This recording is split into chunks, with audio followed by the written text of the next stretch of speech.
জোলা জনগোষ্ঠীৰ অভিৱৰ্তনত মই জোলা জনগোষ্ঠীৰ অতীত ইতিহাস সম্পৰ্কে কিছু কথা ক'লোঁ। এই জনগোষ্ঠীটো আচলতে বহুত পিছপৰা, অন্যান্য পিছপৰা জনগোষ্ঠীৰ অন্তৰ্ভুক্ত হ'ব লাগিবলৈ তেওঁলোকে বহু বছৰৰ পৰা সংগ্ৰাম কৰি আছে আৰু তেওঁলোকৰ সংগ্ৰামৰ লগত মই বৌদ্ধিকভাৱে জড়িত হৈ আছোঁ।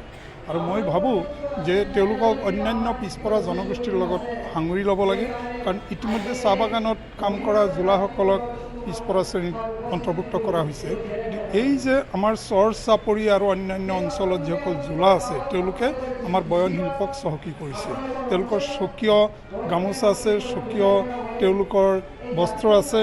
তেওঁলোকে আন্না কাটা গামোচা আমাৰ বিয়াত যে ব্যৱহাৰ হয় সনাতনী সমাজত, তেওঁলোকে তাৰে পৰা আৰম্ভ কৰি একেবাৰে আমি ডিঙিত লোৱা গামোচা, যিটো ফুলাম গামোচা, গুটি ফুলৰ গামোচা, এইবোৰ পৰ্যন্ত তৈয়াৰ কৰে।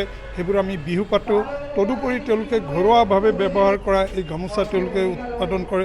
তেওঁলোকৰ এইটো মূল জীৱিকা। এতিয়া কৃষিজীৱীও আছে তেওঁলোকৰ মাজত, চাকৰিয়ালো আছে, কিন্তু মূল জীৱিকা হ'ল বয়ন শিল্প।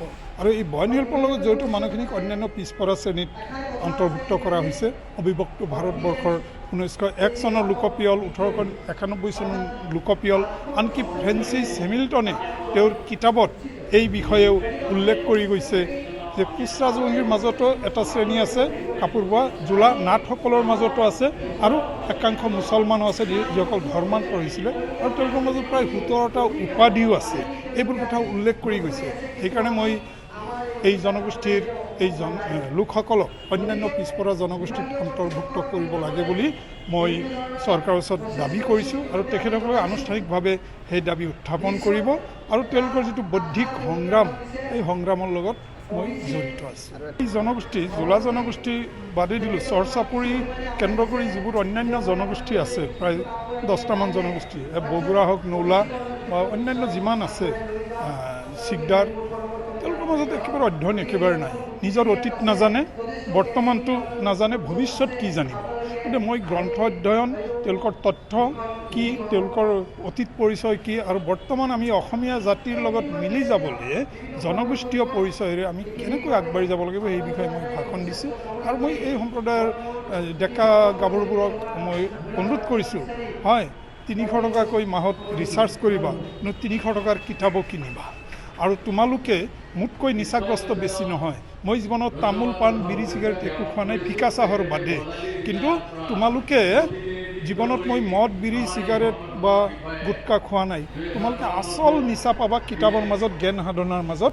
গতিকে এইবোৰ যিটো এণ্ড্ৰইড আৰু ডেণ্ড্ৰইডৰ কথা আপোনালোকে ক'লে, এই ডেণ্ড্ৰইড যিটো ড্ৰাগছ, সেইবোৰৰ নিচাত পৰাটো মিছা কথা নহয়। আৰু এতিয়া চৰকাৰে সেই বিষয়ে কঠোৰভাৱে যিটো নিয়ন্ত্ৰণ কৰিছে, এই দিশত চৰকাৰৰ অন্যান্য দিশ বেলেগ কথা, এই দিশত মই চৰকাৰকো সমৰ্থন কৰিছোঁ আৰু কঠোৰ হ'ব লাগে। আৰু এই দিশত মুছলমান সমাজ, এই জোলা সমাজেই হওক বা নৌলা সমাজেই হওক বা চৰ চাপৰি অন্যান্য যিসকল জনগোষ্ঠী আছে, তেওঁলোক কোনোবাই মিয়া কয়, কোনোবা ভাটিয়া কয়, যি নকওক কিয় তেওঁলোক অসমীয়া জাতিৰ অংগ। তেওঁলোকে অসমীয়া সমাজৰ ঐতিহ্য ৰক্ষা কৰিবলৈ, অসমীয়া মাত কথাত চহকী হ'বলৈ তেওঁলোকে গ্ৰন্থ অধ্যয়ন কৰিব লাগিব। ড্ৰাগছ খালে নহ'ব, তেওঁলোকে ধিটিঙালি কৰিলে নহ'ব, সময় নষ্ট নকৰিলে নহ'ব, তেওঁলোকে পুথিভঁৰালত সোমাব লাগিব, তেওঁলোকে জ্ঞান সাধনা কৰিব লাগিব, সময়ৰ সৎ ব্যৱহাৰ কৰিব লাগিব। আপুনি গুৰুত্বপূৰ্ণ প্ৰশ্ন কৰিছে, যিটোলৈ মই কাম কৰি আছোঁ 10 বছৰে। আমি জান প্ৰাণ দি জঁপিয়াই পৰিব লাগে যিসকল অপশক্তি আছে অসমীয়া ভাষাৰ বিৰুদ্ধে, তেওঁলোকক প্ৰত্যাহ্বান জনাই চৰ চাপৰিৰ সকলো জনগোষ্ঠীয়ে, ভাটিয়া হওক, তথাকথিত মিয়া হওক, জোলা হওক, নৌলা হওক, বগুড়া হওক, সকলোৱে আমি অসমীয়া ভাষা মাতৃভাষা বুলি লিপিবদ্ধ কৰিব লাগে। এইকাৰণেই সমগ্ৰ পৃথিৱীজুৰি 40ৰ পৰা 42 কোটি বাংলাভাষী আছে। আমি অসমীয়া ভাষী, সনাতন ধৰ্মী অসমীয়া হওক, জনজাতি অসমীয়া হওক, আমি চৰ চাপৰি অসমীয়া হওক, আমি মাত্ৰ 2 কোটি আছোঁ। কাৰণ 48.6% যোৱা লোকপিয়লত, গতিকে 4 কোটি জনসংখ্যা ধৰিলেও আমি 2 কোটিৰ কমেই আছোঁ। গতিকে আমি 60% ওপৰত অসমীয়া ভাষীৰ সংখ্যা নিব লাগে। আৰু চৰকাৰী নিয়ম মতে 70% জনসংখ্যা থাকিলে পৃথক ৰাজ্যৰ পৃথক ৰাজ্য ভাষা হয়। এতিয়া যিহেতু অসমত অসমীয়া ভাষা ৰাজ্য ভাষা ব্ৰহ্মপুত্ৰ উপত্যকাত আৰু বৰাক উপত্যকাত বাংলা, কিন্তু আমি ব্ৰহ্মপুত্ৰ উপত্যকাৰ অসমীয়া ৰাজ্য ভাষা জীয়াই ৰাখিবলৈ, অসমীয়া জাতিৰ স্বাভিমান ৰক্ষা কৰিবলৈ আমি আগৰ লোকপিয়লৰ 1951 চন 61 চন 71 চনৰ 60-61 ভাগলৈ আমি নিব লাগে। 61 নহয়, আমি 70 ভাগলৈ নিব লাগে। আমি চাহ বাগিচাৰ মানুহক বা আমাৰ বিভিন্ন জনগোটৰ মানুহ, জনজাতীয় গোটৰ যিসকলে অসমীয়া ভাষা ব্যৱহাৰ কৰে ৰাজহুৱা জীৱনত, আৰু আমিও ৰাজহুৱা জীৱনত চৰ্চা কৰি যিসকলে প্ৰায় 1 কোটি মানুহে ব্যৱহাৰ কৰোঁ ভাষাটো, ঘৰত এটা দোৱান কয় সেইটো বেলেগ কথা, এতিয়া দোৱানো বহুতে পাহৰি গৈছে। তেওঁলোক অসমীয়া পৰিচয়েৰে সমৃদ্ধ হৈছে আৰু তেওঁলোকে লোকপিয়লত 100% মানুহে অসমীয়া ভাষা মাতৃভাষা হিচাপে পৰিচয় দি অসমীয়া জাতিৰ স্বাভিমান সমৃদ্ধ কৰাৰ অংশীদাৰ হ'ব লাগে। চৰকাৰ সাংবাদিক বন্ধুবৰ্গ, আমাৰ বিভিন্ন জিলাৰ পৰা অহা আমাৰ জিলা জনগোষ্ঠীৰ বিষয়ববীয়াসকল, আমাৰ ৰাইজসকল, আমাৰ হাউলি চণ্ডীপুৰৰ হলত আজি আমাৰ সদৌ অসম জিলা জনগোষ্ঠীৰ 4ৰ্থ বাৰ্ষিক সন্মিলন পথ অভিৱৰ্তন অনুষ্ঠিত হৈ গ'ল।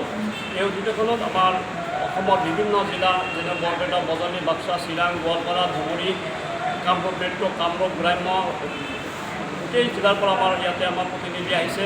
আমি ৰাতিপুৱাৰ পৰা বিভিন্ন ধৰণৰ কাৰ্যসূচী ইয়াতে আমি লৈছিলোঁ। সকলো কাৰ্যসূচী আমি সকলোৰ দ্বাৰা সামৰণি শেষ কৰিছোঁ। এতিয়া আমাৰ প্ৰতিনিধি সভাৰ পিছত আমাৰ মুকলি সভা আৰম্ভ হ'ব। মুকলি সভাৰ অতিথিসকল ইতিমধ্যে আমাৰ মাজত আহি পাইছে